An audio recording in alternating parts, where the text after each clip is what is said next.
Because if you think about it, sometimes the outcome is just so uncontrollable. And why do we attempt to cope? We attempt to cope to control our environment and our lives and our world. And so if I'm only focused on the outcome, and if the outcome isn't something that I can always control, then I'm often going to be very disappointed and stressed and unhappy, because how come I didn't weigh less this morning when I didn't eat anything yesterday? That doesn't make any sense to me. And so that outcome is very uncontrollable. So what we want to focus on is, that process of what do I have to do to set myself up for success? That is Amanda Cadwell, and this is the Well Mind Podcast. Hey folks, welcome. Great to have you with me today. I'm your host, Dr. Ben Coles, and the Well Mind Podcast is a space for meaningful conversations about a broad range of wellness-related topics. Athletics, exercise, and physical health have made appearances in previous episodes. Specifically, you could go back to episode 2 when I talked with Benson Langat. He's an elite runner and therapist. Then in episodes 9 and 10, I talked with Zoe Rom, who is the associate editor of Trail Runner magazine, and Lizzie Kasparek, registered dietitian, respectively on both running, body image, nutrition, and fitness. Well, we wade back into these familiar waters again in this episode, as I'm joined by Amanda Cadwell. She is a professional mental health therapist with a specialization in sport and performance psychology. I love it when I'm able to bring multiple passions into one conversation, and that is exactly what Amanda and I were able to do throughout this chat. Amanda is an athlete herself, playing team sports throughout her youth, culminating with playing collegiate fastpitch softball. Now she's a coach for her daughter's softball team and continues to push herself athletically through weightlifting. She recently completed her specialized training in sports psychology and has begun working with athletes to support their mental health and improve their performance. Amanda emphasizes the importance of focusing on purpose and process both in sport and in life. She shares specific tools that she uses with athletes to manage the stress of performance and stay focused. So whether fitness and athletics occupy a large or small space in your life, Amanda shares many valuable insights and approaches in episode 20, Sharpening Your Mental Game. Amanda, thank you so much for joining me today on the Well Mind Podcast. It's fantastic having you here, and just can't wait to talk with you about some of the athletic endeavors that you engage in and some of the ways in which that you can support athletes as they are working towards their athletic goals. But before we dive into any of those kind of topics, I always like having my guests do a little introduction of themselves. Kind of start off by just telling us a little bit about who you are, where you're at, and then we can kind of get into your history a little bit and how you got there. Awesome. Yeah. Thank you so much for inviting me. It's going to be great. I've just been looking forward to it. So thank you. So I am a licensed clinical professional counselor, and kind of been a windy road getting here, I think. But very good avenue to work with sports and athletes, even though that's not necessarily something that I do solely. So I'm kind of looking forward to opening that up a little bit and doing that more. And so been a clinician for about 5 years, and loving it, but really excited to kind of look to the future and do some other things. Right. This is kind of a specialty niche that you're starting to carve out for yourself. And I know sport, athletics, that's always been something that you're passionate about, but kind of figuring out how to incorporate that into your professional identity sounds like it's been a little bit of a process, you said, or kind of a winding road. Yes. Yeah. So always been an athlete, growing up was an athlete, but that's not kind of what sparked my interest in psychology. It was more of like what makes people tick. And so that's kind of how I got started there and followed that. But then once I was in my undergrad, they did have some courses in sports psychology, which were incredibly interesting. And so I got, kind of just really inundated in that. And I played collegiate sports as well. So it was kind of all rolled together, with learning some of the stuff and then applying it to myself. And a lot of times that's how I do a lot of my work, is I apply it to myself and see how would this work for somebody else? And kind of what do I do? What do I do with that? And if it works for me, how do I project that to somebody else so it can work for them as well? And so trying to, kind of combine those two and being able to push myself forward in that way has been kind of a neat deal. I, in my undergrad, I did, practicum with a sports, center where I was just kind of leading some, clinics and things like that and writing papers and things like that. And then in my graduate program, I did a whole research project on sports and wellness and athlete wellness. And it was a replication study. And it was interesting because I replicated a study, but my study was done in a Christian environment.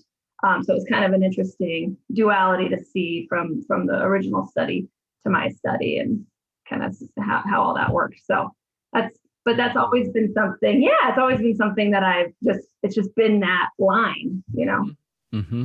Mm-hmm.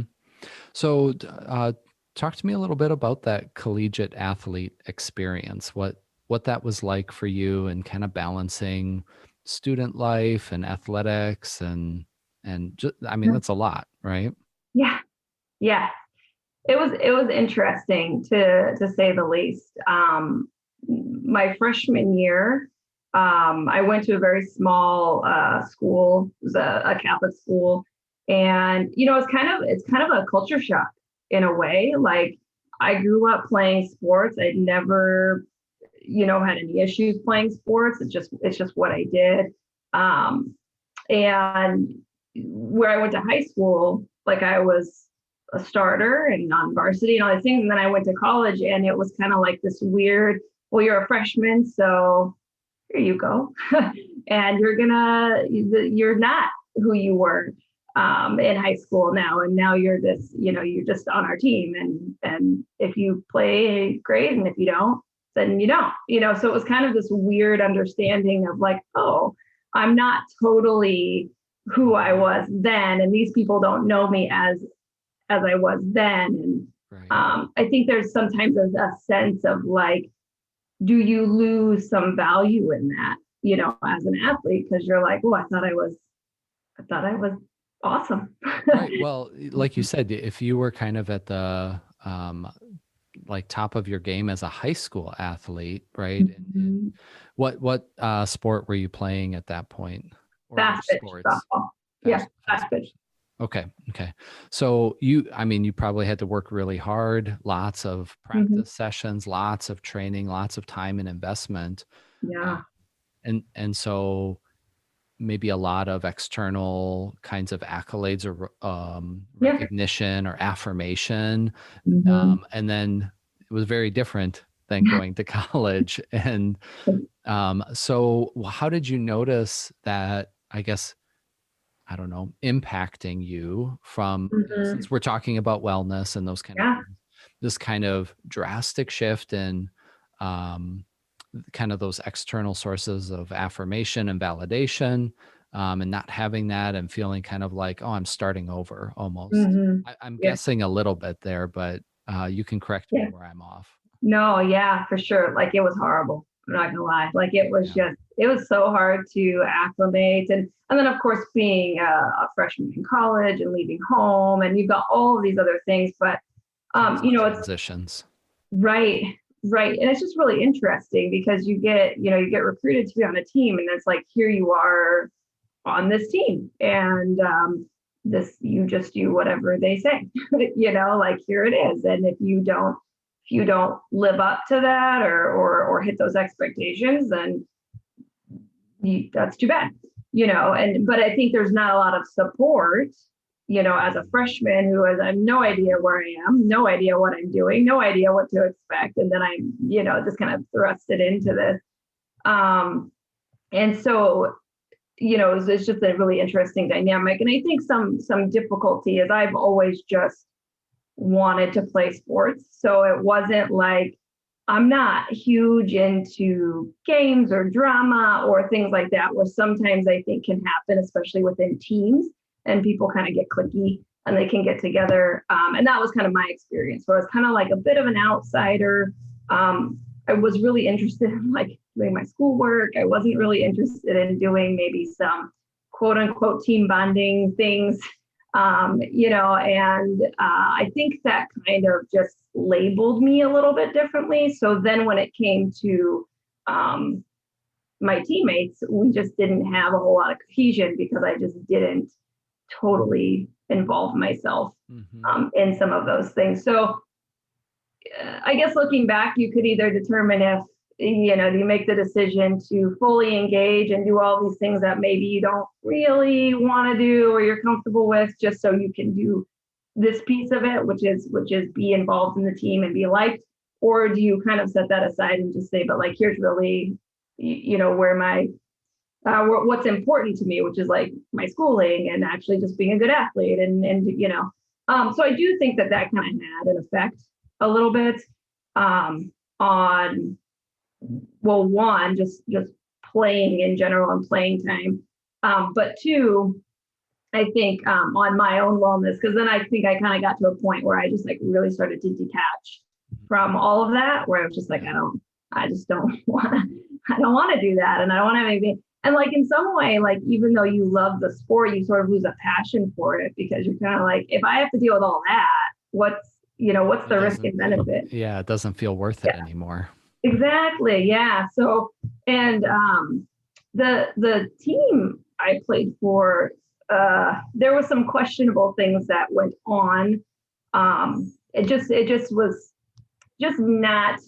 I just wasn't into it, and even like when we would learn, or not learn, but like practice, there were some things that during practice that would go on that I was like, I don't know if I'm really down with that, if I don't know if I really want to play the sport like that, and so it kind of came to a head where eventually I did end up just kind of like quitting, because I was just like, this is just not really where I want to go with this, and not what I want to do. And I wasn't playing anyway. I was just sitting on the bench, and I was like, well, I can sit on the bench anywhere and I don't have to do that. So eventually that happened. And, I think that's always, it's kind of a relief in a way, because you're like, okay, I don't have to like be bound to this anymore. But then you're sort of lost, because you're like, well, then what do I do? Right. Because that's still such a huge part of your identity, and still something you've been investing a lot of time and emotional energy into. And now there's just kind of a big like hole there. Yeah, exactly. It's funny now. So actually what ended up happening was, because when growing up, or when I was in high school, I played on club teams, or, like competitive summer teams. And so I ended up just creating this team, and getting some, there was somebody who helped me out like financially to kind of get everything going. And I just did that and recruited some people, and we just went and played on our own in tournaments and things like that. So I kind of filled the void. It didn't have to be through college athletics in this particular instance. So I kind of filled that void.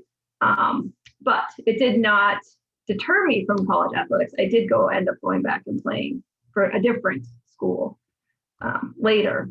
So, which was also an interesting experience. So, yeah.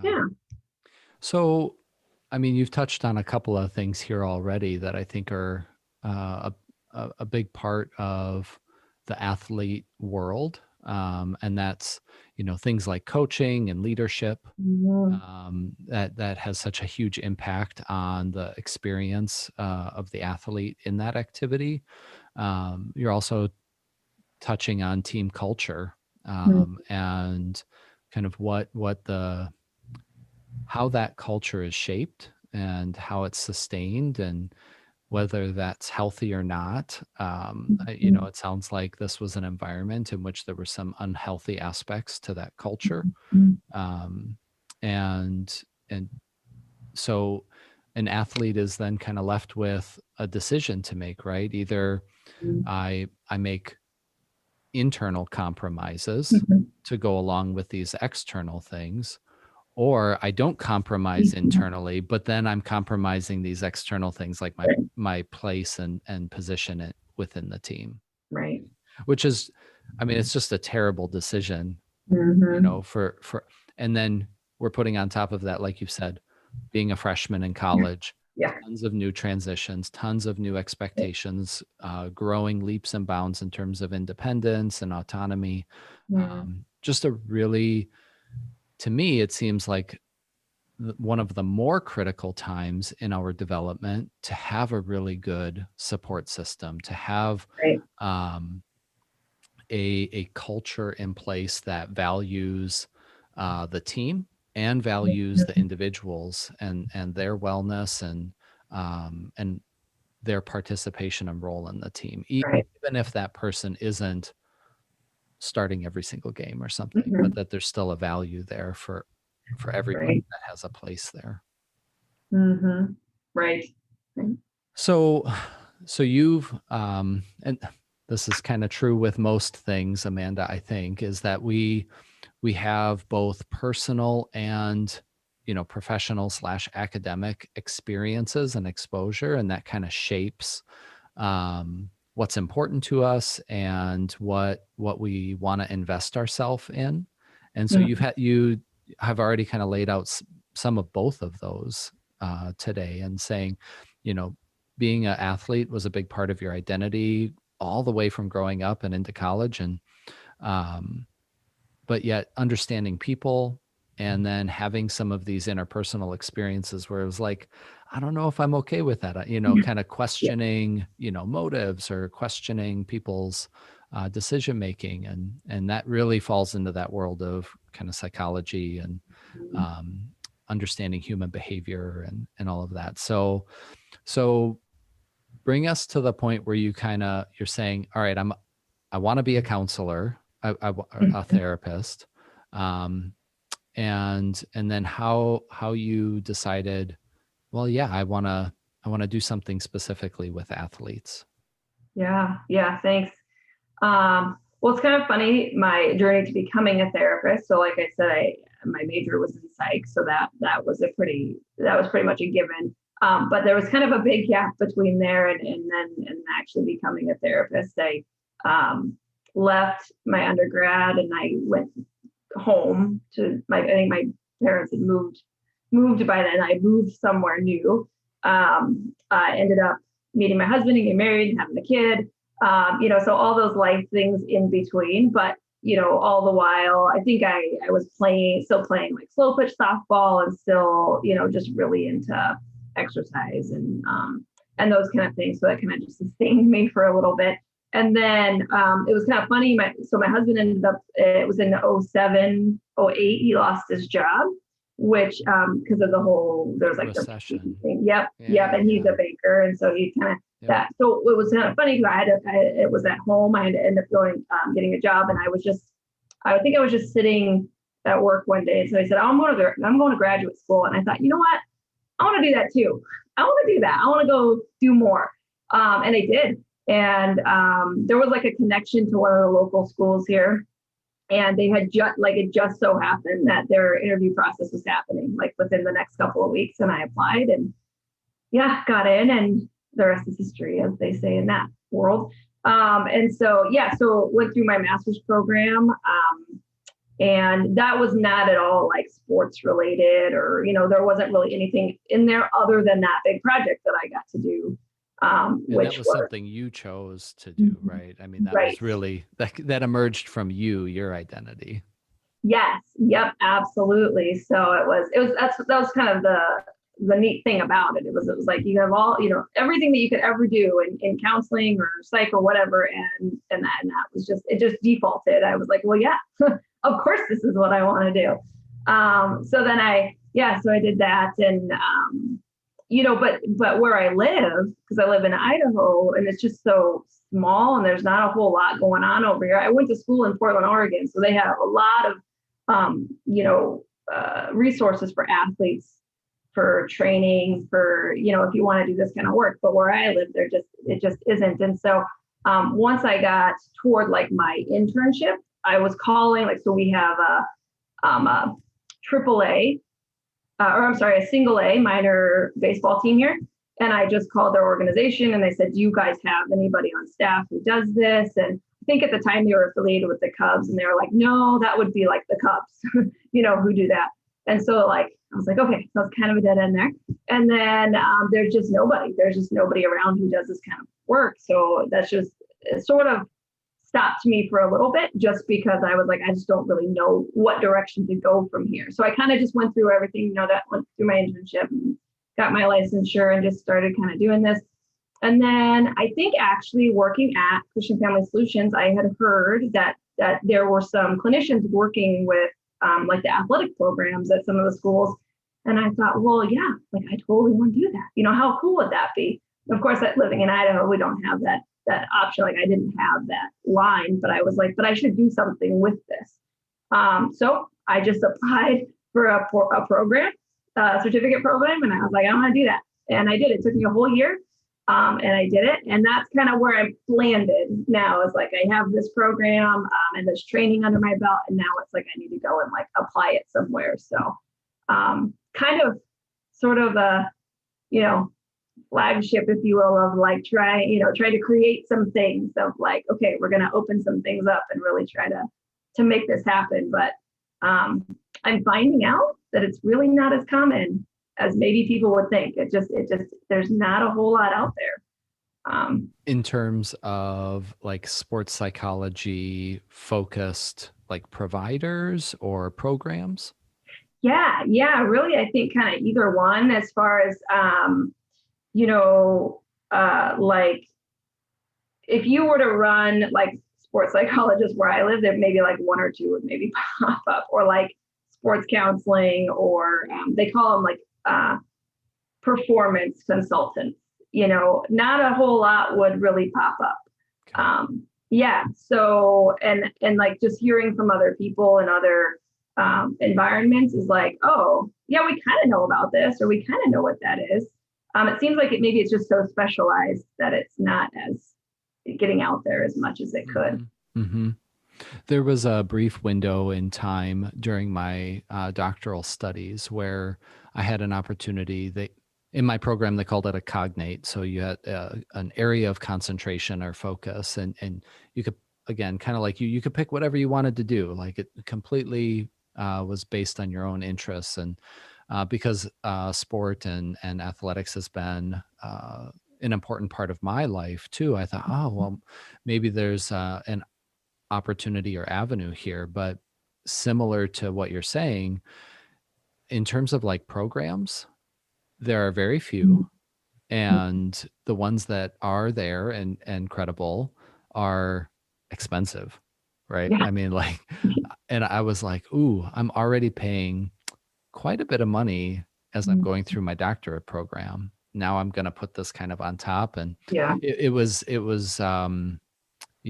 just not feasible at that point for me.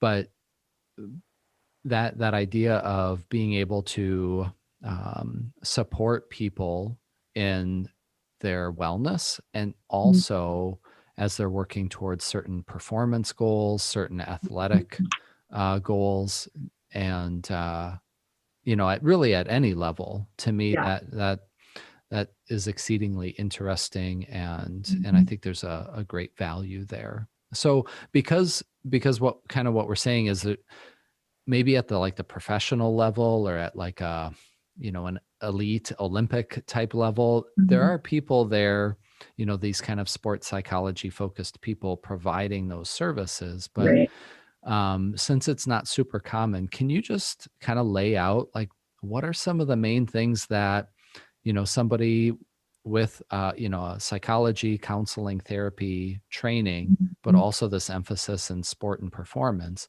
what do they actually do with their clients?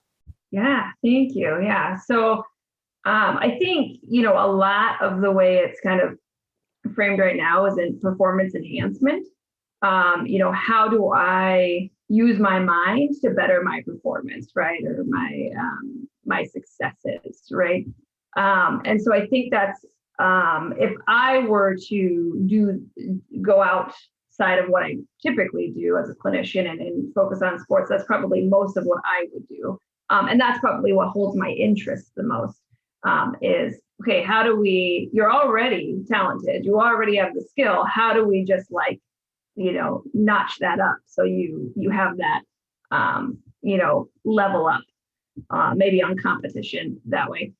And so performance enhancement is really kind of an awesome idea, because you essentially you're just taking an athlete's mind and you're helping them recognize, how do you tweak this in a way that just could change everything for the better, which seems really, I mean, if I'm just saying it to you, might be like, what what are we, but it's kind of a really neat deal. But with that comes a lot of managing of anxiety, or attempting to be well-rounded in your whole life, and kind of that wellness that we talked about earlier. So there has to be sort of a foundation of not just, I'm going to think differently to be better, but also am I taking care of myself in these other domains? And so I think if I were to, kind of go and just focus solely on that, that's probably that would be my main focus, would be, one, where are you at wellness wise, but then two, okay, now let's work in some performance enhancement. And unlike physical training, where you might see there's a lot of programs for that, you're going to increase speed, or if it's baseball or softball, you're going to increase your throwing speed or velocity, or pitching, or your bat speed or strength, or things like that. This is purely in the sense of, how do I get myself into a state that I'm totally ready to face this competition. And there's a lot of things that go on that can really upend athletic performance from a mental perspective. So yeah, if you can't tell, I'm pretty interested. Yeah, no.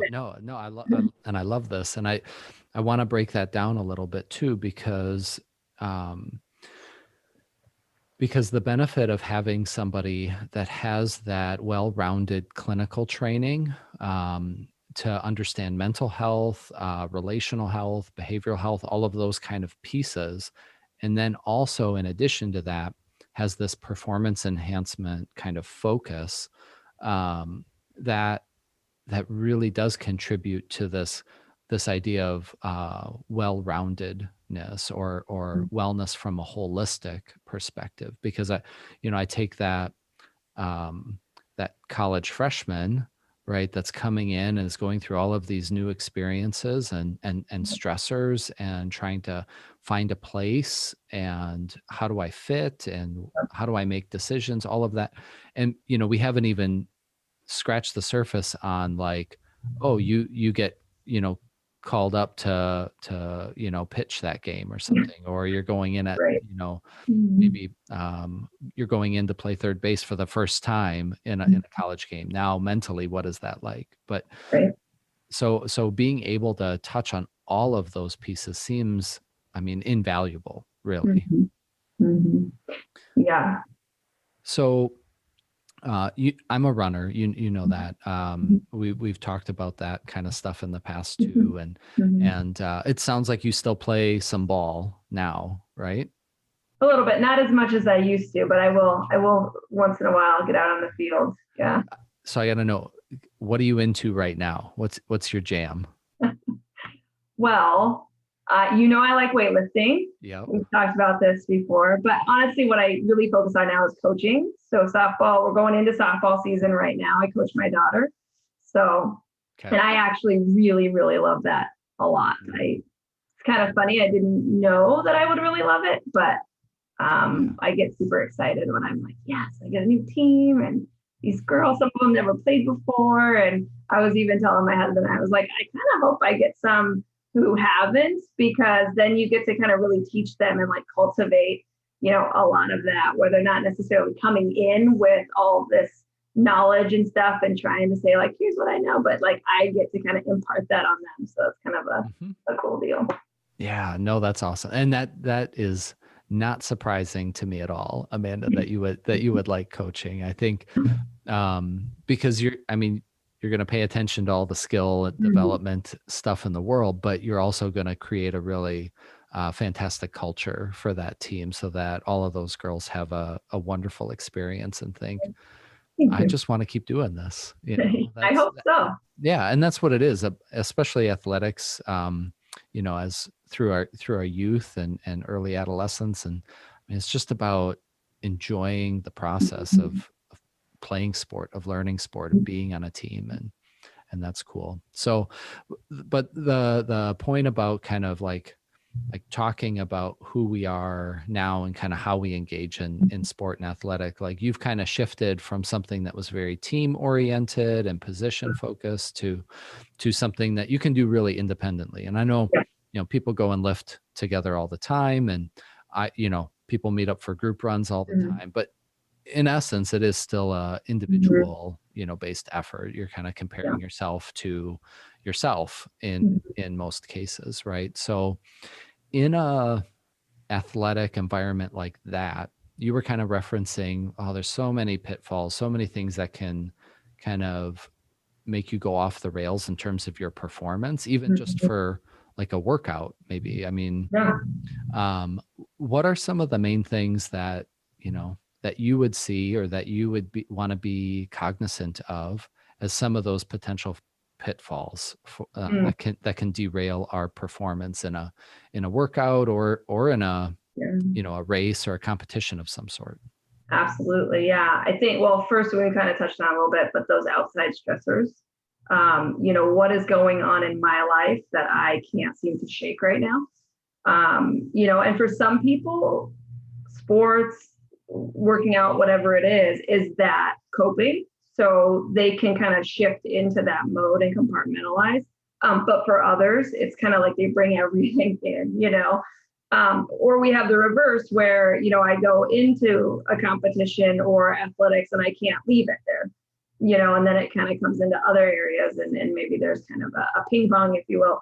And so, I think definitely those external stressors of just family, work, school, what is going on in my life that's kind of just throwing me off a little bit. And then, even within, right? So you had mentioned, like being individual, you're sort of competing against yourself, but when you're on a team, there could be that environment. And I think, as you mentioned before, a lot of that has to do with coaching and leadership of, is this fostered, we're all trying to beat each other out for a certain position or do this, and that provides a lot of stress, to be able to say, like, even if I think I'm the best player out there still might be this sense of, oh my gosh, what if I don't do as well? Or what if I think I do my best and somebody else beats me out for that spot, So I think there is an element of that too, of comparisons and attempting to, really prove yourself, which can, for some people, they really thrive in that. And other people can be a huge stressor and just drag them. A barrier to being able to perform. Because I can't imagine any team. It's good to feel like, I'm just one bad play or one bad game away from, not playing, so getting replaced. I'm sure that there are plenty of examples in professional sports where that's been the case, but that seems to be a very very challenging environment to be able to perform consistently and confidently in. Right.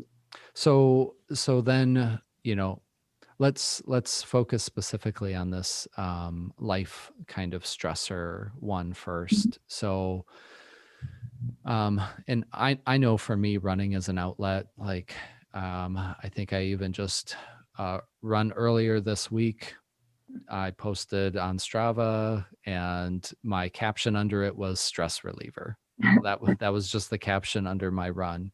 It was like a long day, a lot of stuff, and I just needed to blow off some steam, and then somebody commented, aren't they all? like, and I'm like, yeah, there's some truth to that, but it seems, like there might be, this is a guess, and you can again set me straight, Amanda, but if our athletic is like only a stress reliever, if that's like the only, either maybe the only way we deal with our stress, or we're only doing that because we're stressed, that seems like there's an imbalance there as well. Could you kind of speak about how, just speak to that for a little bit?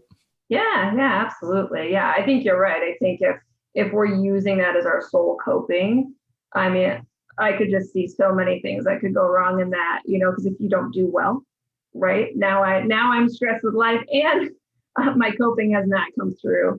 Or if you get injured, right, and you can't do that anymore. Now, how do I manage? What do I do with all of that? Or something happens and you aren't, you are sitting the bench now. And, so yeah, absolutely. If it's just sort of this sense of this is how I cope, and I lose that in some way, then there's going to be a real detriment. Yeah, there's going to be kind of a fallout process there. So sport, athletic, exercise, that activity can be a healthy outlet, certainly. But we can't rely on that solely. Right. So what would you kind of coach or advise, somebody that maybe is doing that, really relying maybe overly so on their exercise routine as their coping mechanism? How would you help them diversify that? Oh, sure. Yeah. Well, I think so. Sort of an assessment of like, what is the purpose of what we're doing? So I am very purpose driven. I believe that there's always sort of a purpose for what we do.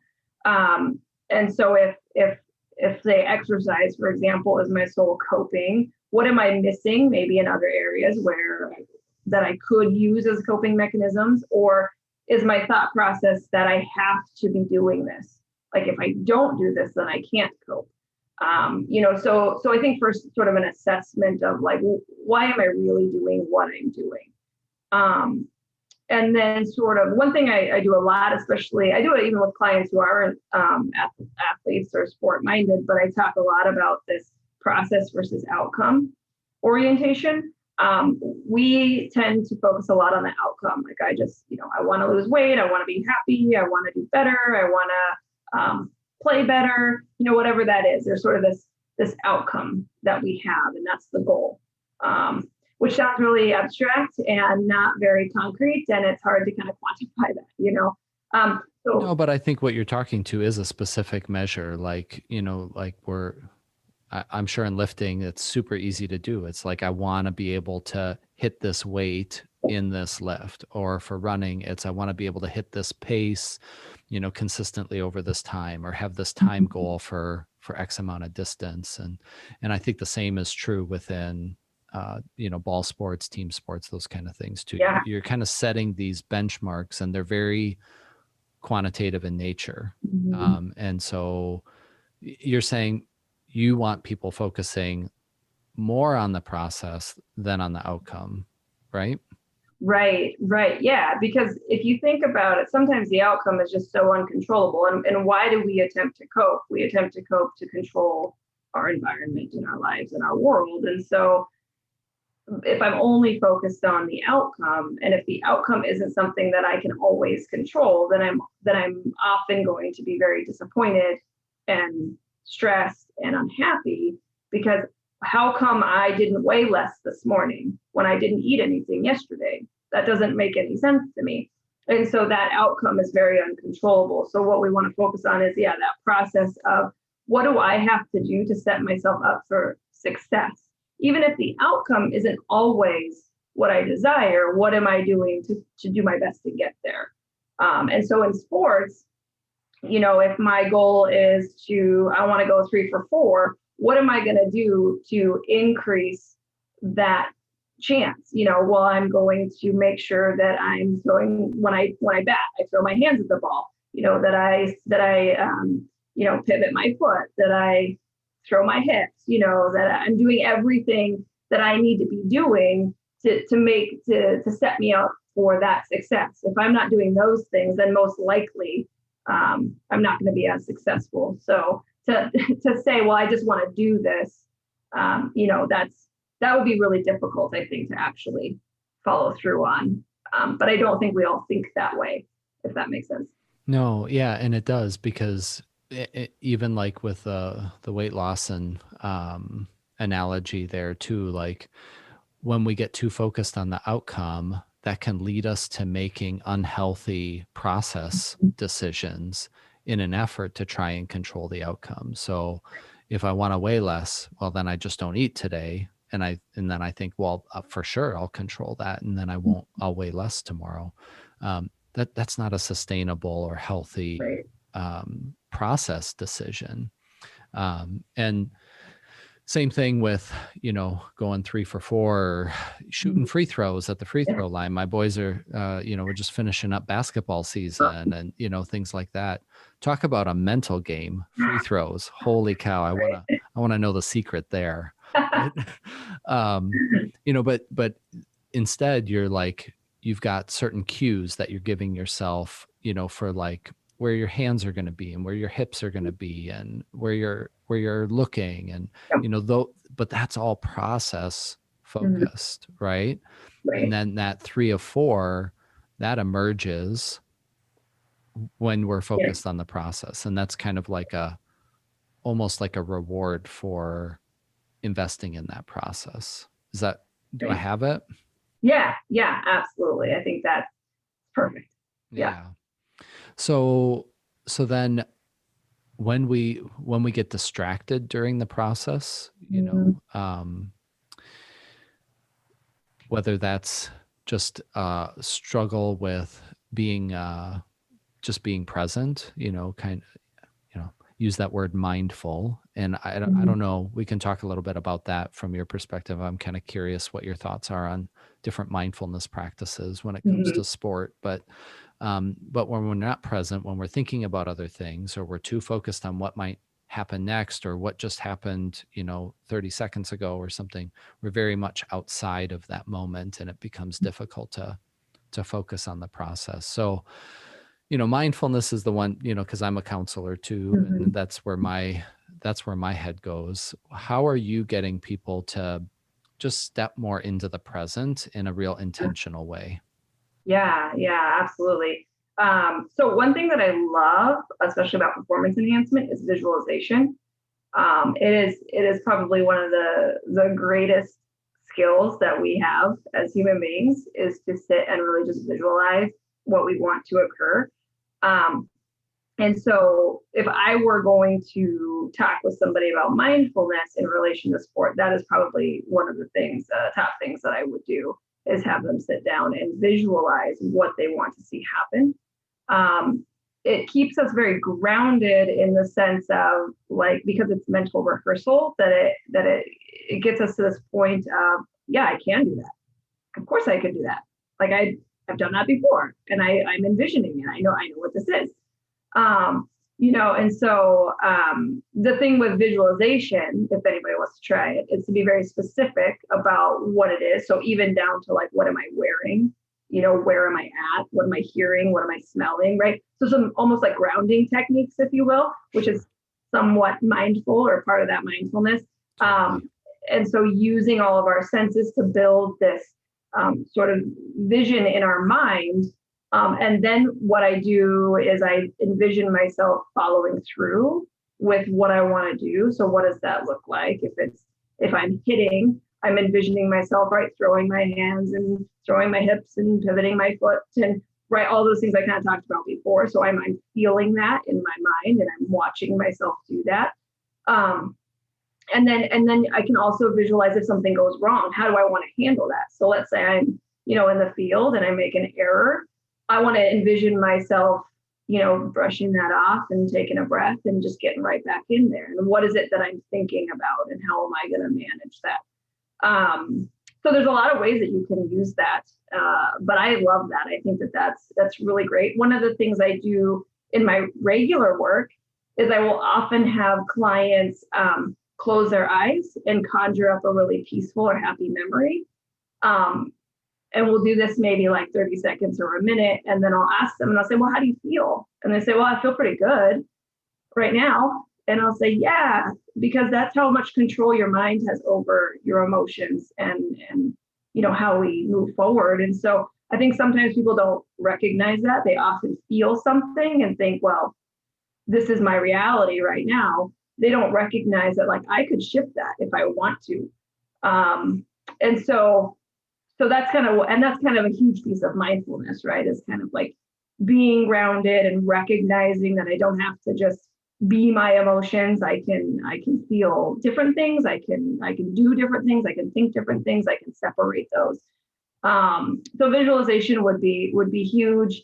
I think one thing to recognize with our minds and what happens is there's a real biological process that goes on and physiological process with stress and worry and pressure.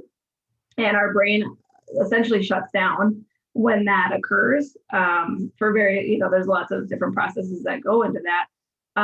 But if somebody can get themselves into a state where they're saying, yeah, I'm kind of hyped up and I need to like calm down, they're gonna just play better for that reason alone, because they have been able to put their body and their mind in a state where now it's like functioning and firing on all cylinders.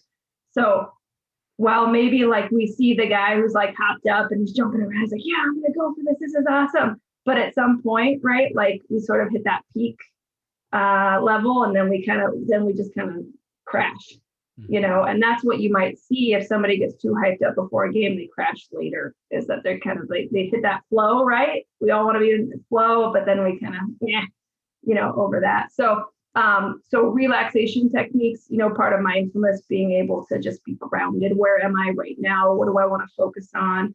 Do I want to be this hyped up or do I want to come down? And if I do, can I do that? So maybe learning some of those skills on how to bring myself into a more content space until I need to ramp that up, and then learning how to do that. If I know that like the first half of my game is kind of chill, maybe I'll keep myself in that state for a little while, and then maybe I need to push, or maybe in running, right? You kind of have to hold a pace, and then maybe as you get toward the end, you can like push a little bit more, but you kind of have to know when to do that, rather than not do it too soon. So that's kind of a long-winded way to get to your question, but no, so much good stuff there, really, really. And kind of starting with that visualization process, that's about kind of preparing the mind for what the body is going to be doing, and being in a really settled, grounded state to be able to do that visualization. I think you laid that out really, really well. And then in the moment, you're talking a lot about emotional regulation, right? Like, and it's not that you have to be in this super calm, like Zen state, right. but you're also probably not, like you said, amped up, like you just had 5 Mountain Dews or something like that. Right. Like at some point there's a crash. You can't sustain that the whole time. Right. And, I look at even some of the athletes that have the like shortest performance window. And I think sprinters kind of fall into that category. I think about the 100-meter sprinters and 200-meter sprinters. Like they're there for, somewhere between 10 and 25 seconds or something like that. That's their performance window. But at the start line, like, boom, just totally blank. Yeah. But then other athletes will be joking around and keeping it light and like really trying to, like I've seen, plenty of YouTube videos about Usain Bolt, and like he's like, giving fists and knuckles to like some of the starter people that are just there setting up the track blocks and stuff. He's just completely chill.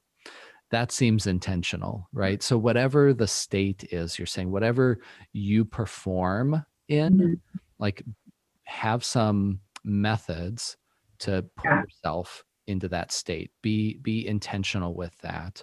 And sometimes that changes over the course of your performance as well. Right. Right. Yeah. So if somebody says, I'm too amped up, I need to bring it down, what's a go-to that you would try and, give them and say, all right, well, let's try this. Yeah. Yeah, absolutely. So if somebody said they were too amped up and they needed to come down, we would probably sit and do some like active relaxation, like, things like body scans, like where's my tension? I'm just going to kind of release that tension. You could do even some like progressive muscle relaxation of just trying to like tense those muscles and let them go, just to kind of kick in that parasympathetic state of I just need to come down a little bit. I just need to relax a little bit. We're not talking anything like I'm trying to fall asleep, but I just need to like bring this down a couple of notches. The other things too is with the visualization. Let's envision something relaxing. Like if you were gonna think of anything that could be, really relaxing for you, what would it be? Let's just close our eyes for a minute. Just focus on that, because right now you're over here amped up because you're thinking about the game and the performance and the competition. But let's just put ourselves in a peaceful state for just a little while. I think sometimes people are afraid they're going to swing the opposite direction and be like, oh no, I'm not amped up enough. I don't anticipate that really happening. If you're way up here, you're way up high, it's probably not going to come down so far. So it's probably going to be okay. It's more like reining yourself in a little bit, right? Exactly. Yeah. Exactly. Just pulling back on the reins. Now, but then if somebody's like saying, oh, I really want to get into a more focused state, a more kind of intense state where like, I am very kind of activated here, what would be a way that you would maybe help somebody get there? Yeah, absolutely. So like I said, come down, you want to activate sort of that parasympathetic state, but on the other end, we have the sympathetic state where that's kind of where we get all jazzed up. We really want to, like listen to some quick music, just some hype music, right? Yeah, exactly. Just throw that on and just kind of get that blood pumping, maybe do like some warm up, drills, like some high knees, some butt kickers, some, just go for a quick jog, get the blood kind of flowing. So you're really activating that state of I'm ready to do this. I'm really moving forward. Yeah. Elevating that heart rate, kind of just activating your systems. Yeah, absolutely. Yeah. Then, I guess because I have basketball on the brain here, because I've been watching lots of games, even at the high school level, like there are some players that seem to be really consistent throughout the game, like they're never super high, but you never see them kind of like staring at their feet either or whatever. But then, other athletes very much play on emotion. And that can be great when things are going well, but it can be really, really difficult when, maybe they're frustrated with their performance, or they're frustrated with, a call or a certain play or something like that. How can athletes hit the reset button in those kind of moments where it's just like, like there's that sense of agitation or frustration? Yeah, absolutely. So I think one thing to really think about is like, whatever it is that's happened has happened. I can't go back and I can't make that different, right? But what I can do is I can focus on the next play or the next shot or what I'm going to do next. And so again, I mean, in like the visualization stuff, you can do that in between, so like maybe I was sliding into second, I got out, and maybe it was a bad call or whatever. I go sit on the bench and I just sit for a minute and I just kind of, okay, well, when I get back out on the field, what is it I'm going to do? How am I going to focus on that next play or what I have to do next? And then being able to recognize like what is really going on within me, like what about that upset me? And maybe you wouldn't do this necessarily in the game, but maybe later you could process through afterward. But why am I so upset about that? What's really happening here? What's going on? Is it because I'm worried about playing time? I'm worried about my performance. I'm worried that somebody's going to take my spot, right? Because there's a whole host of things that go into that when we get upset. If I'm fully confident and ready to go forward, you're probably not going to see that from me, because I can recognize that that's part of the game and that's an external Yeah, Back to the, you're gonna be able to quote unquote shake it off. yes, exactly. Rub some dirt on it and Yeah. yeah. Yeah. But yeah, if there's all these other fears or anxieties kind of going on, that's gonna make it pretty, you're not gonna be able to shake it off because it's like, oh, what are people thinking of me, or what do my teammates think of me? Or but that's you need some space after the Yeah. performance, you're saying, to be able to do that processing. And it's so interesting because we would do that after a performance anyway. We would go back and look at, okay, what did I do well, what didn't I do well? But it's so typically focused on our physical or athletic, like the actual action that happened. But Right. what you're saying is we also need to incorporate what was my mental game like Yeah. during that performance, during that game, or during that competition. Right. Right. Yeah, absolutely. And I think if in competition too, if you're struggling to, or something happens and you need to move on, is let's go back to that process that we talked about. So next time I get up to the plate, let's say I struck out, next time I get up, okay, I'm just going to work on throwing my hands. Like if I just kind of focus on that, I'm not going to sit here and be super tense about hitting a home run or, even making contact. I'm just going to, this is what I'm going to do, because at the end of the day, I could sit there and think, okay, Amanda, you got to hit this, you got to hit this, you got to hit this. Is that really going to improve what I do? Or could I say, okay, I'm just focusing on throwing my hands. That's probably more likely to set me up for success next time. So really taking, like, if it's something that I felt like I could have improved on, then I really just want to kind of focus on that next thing of, okay, I'm just going to work on throwing my hands, or I'm really going to get my glove in the dirt this time, or, Well, and that just simplifies it, doesn't it? I mean, you're just kind of like pushing away all these other things, that outcomes maybe that we don't have. And it's like, I'm just going to simplify and just focus on this one thing. And if I can just do this one thing, then maybe I can add the next thing. So that's another way of kind of hitting that reset button in my mind, is that, I'm going to simplify and I'm going to just focus on this one aspect. Right. Yeah. So what's your take on mantras? This is something that I hear quite a bit in sports, even among other athletes that I run with and stuff, is like where you have kind of a phrase or a word or something that you're repeating back to yourself over and over. What's your take on those?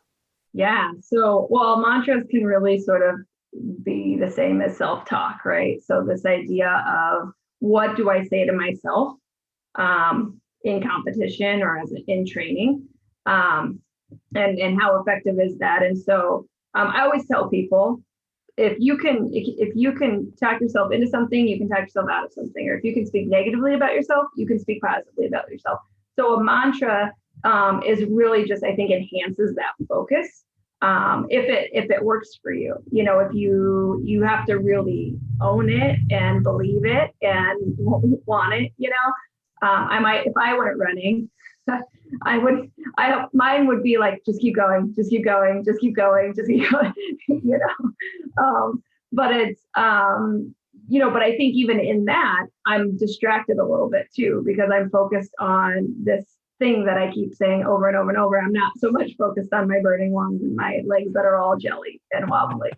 So I think there is a little bit of that to it. But I think to the idea, we've already sort of talked today about how vital our minds, the role that they play in how we feel and how we perform. And so what am I saying to myself to really make this work and make this effective? Am I just saying really terrible things? I'm gonna suck, I'm gonna lose, I'm gonna whatever, or am I just like, hey, I got this and I can do this? And so, but I think even with that too, so I'm gonna just segue just a second, like physical rituals in sport. A lot of people will do that. Whether it's, I don't change my socks, or because I'm superstitious, or I always had a physical ritual before I got up to the plate. I would take my bat and I would roll it in my hand, and I would find a spot like way out far, and I would focus on that because it always made the ball look a lot bigger. But at the end of the day, honestly, it was probably just because I was doing the same routine over and over, which brought me some comfort and helped me stay in a kind of a calm state. And it was like, I have to do these things because if I don't do it, right, that feels kind of weird. So I think even with mantras too, is it something that puts you in a state of not necessarily so calm, right, that we're not performing, but somewhere that I can regulate myself and I can, maybe it pushes me a little bit, maybe it keeps me sort of in that calmer state, but it's something that I focus on to really just help me keep moving and keep, performing in a way that I'm not just kind of going off the rails. Right. Yeah. It becomes a cue, Mm-hmm. and it's Yeah. so it's maybe not something, like you're just keep going, like the little engine that could kind Mm-hmm. of, there's probably some use in that at certain times, but Sure. it seems like what you're saying is if you have these mantras, if you have these phrases, that's, and it works for you, that's then use that tool. Mm-hmm. This isn't somebody that's going to be something that's going to be a perfect fit for everybody. Right. Mm-hmm. Right. But if you can pick something that's, again, constructive rather than critical, positive rather than negative, probably focused more on process than on some kind of outcome. Right. And that can cue you to maybe shift your state into something that's more optimal for that moment. Right. That's maybe a more planned out way Mm-hmm. of Yeah. implementing a mantra. Yeah, absolutely. Yeah. No, I like it. For me, so like in basketball, like it seems like most of the athletes that go up to the free throw line have some sort of a behavioral ritual that they go through. And I know I did when I played ball, like same thing every single time I went up to the free throw line. And, with again, the hope is there that muscle memory just kind of kicks in and it's like, oh, then the shot goes in and it's kind of separate from however I might be feeling in that moment. Right. And I think that's the same thing in lifting or in running as well. Like, if you can have some physical things that are connected in with some of these mental cues, and that those pair up well, it can shift you into a more optimal state during that performance. Yeah. It's good stuff. So I mean, we've covered a ton of ground today, Amanda, and really I love where we started in talking a lot about understanding your purpose, answering that question, why am I doing this? Why is this important to me? What does this give to me? And really knowing that. And then from that purpose, being able to focus on the process of whatever the athletic endeavor is, whatever the exercise, competition, performance might be, to really just focus on the process and allow the outcome to be what it is. And then a whole series of skills that I'm not going to go through all of those again, but just a whole series of things to toggle up and toggle down and keep ourselves, in a more optimal state to really support a strong performance physically and mentally. Yeah, cool. Absolutely. Thank you. So Amanda, if people want to learn a little bit more about this or kind of dig into this topic a bit more, what kind of resources are you pointing them to? Yeah, that's a super good question.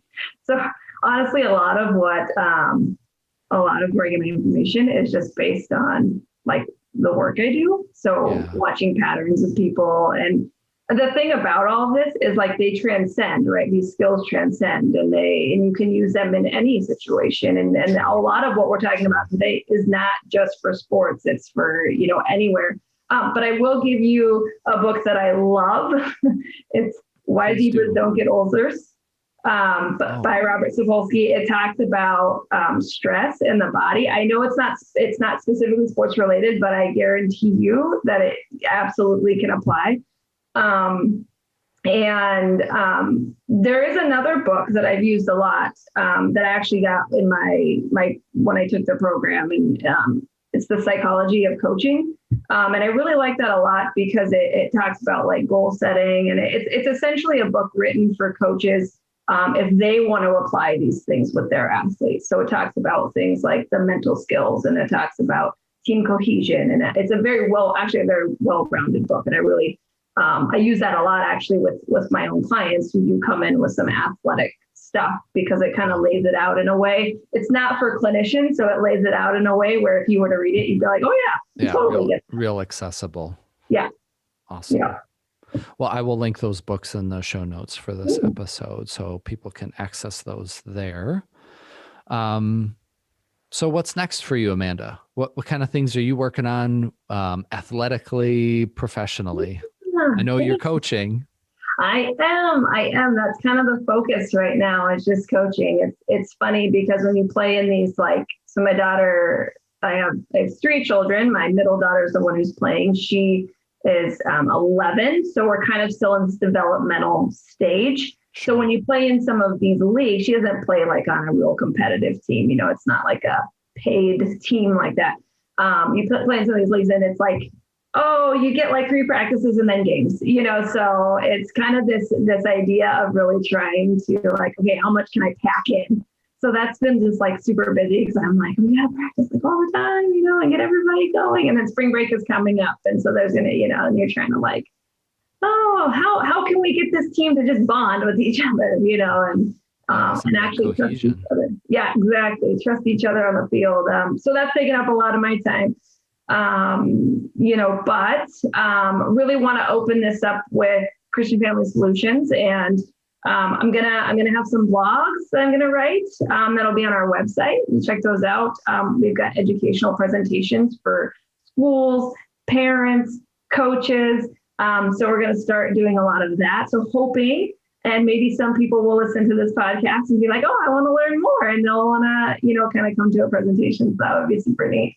So that's kind of where we're at. And then working with the schools and their athletic programs and, you know, attempting to just really build something for them that maybe could just create a more well-rounded understanding for their athletes and their coaches. And, you know, I think at the end of the day, everybody could just use more support. And I don't know about you, but if somebody said to me, hey, if you did this, this would probably really help and improve how you do, I would be like, yeah, I want that. I'll take it. I'll try it. Exactly. Yeah. So that's kind of the goal here too, that this isn't like super high pressure of like, oh, you have to come into therapy and you have to do this, but that's kind of this cool deal of, hey, let's just talk about some things that we can do that might work a little bit better. And if you try them and you're consistent, I bet you're going to see things really improve. And, you know, some people will take to that, I think. Yeah. More of that consultation. Yeah, absolutely. Well, I will definitely look forward to those blogs coming out and some of those resources. And depending upon the timing of those and the timing of this episode, you know, we'll kind of see if those match up. And so if people want to follow up with you on any of that, you know, I know you have a bio on the CFS website, so I can link that, and people can go through that process too. Great. I appreciate it. Amanda, it has been so much fun. I love talking about this stuff, and you're such a fantastic guest. It's just been great. Yeah, thank you. I've had so much fun too. And I always get so excited, and like people can always tell when I'm just like loving what I'm doing and what I'm talking about. So I appreciate the opportunity to be able to just like, let me tell you everything I know. And I'm sure we could go on and on and on. So I'm more than happy to do more of that if anybody wants it. Yeah. But thank you. And I would love to have you on the podcast. I know that people are going to enjoy this and gain a lot from it. So look forward to some future conversations. Yeah, thank you so much. A big thank you to Amanda for joining the Well Mind community, and thank you for spending your time with me today. If you enjoyed the show, please subscribe through your podcast app so that you automatically get the latest episode. New episodes are released the first and third Monday of each month. Also, consider taking a moment to review the show if you found our discussion meaningful to you. Word of mouth is great too. Let people know about the Well Mind podcast and spread the word.